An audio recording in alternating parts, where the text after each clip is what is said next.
కెనడాలోని Vancouver నగరంలో street festival పైకి ఓ car దూసుకెళ్లింది. ఈ ఘటనలో పలువురు మృతి చెందారు, అనేక మందికి గాయాలయ్యాయి.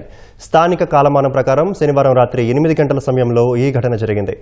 ఈస్ట్ 41వ అవెన్యూ ఫ్రెజర్ స్ట్రీట్లో లాపులావు డే ఫెస్టివల్ జరుగుతుంది. ఇందులో పాల్గొన్న వారిపైకి ఓ కారు దూసుకెళ్లింది. దీంతో పలువురు మరణించినట్లు స్థానిక పోలీసులు వెల్లడించారు. అయితే ఎంతమంది చనిపోయారనే విషయాన్ని మాత్రం వెల్లడించలేదు. సహాయక బృందాలు అక్కడకు చేరుకున్నాయి. ఈ ఘోరానికి కారణమైన డ్రైవర్ను అధికారులు కస్టడీలోకి తీసుకున్నారు. ఇది ప్రమాదమా, కావాలని చేసిన దాడో తెలియాల్సి ఉంది. మృతులకు కెనడా ప్రధాని మార్క్ కార్నీ సంతాపం తెలిపారు. మృతుల్లో చాలా మంది ఫిలిపినో కెనడా జాతీయులు ఉన్నారు.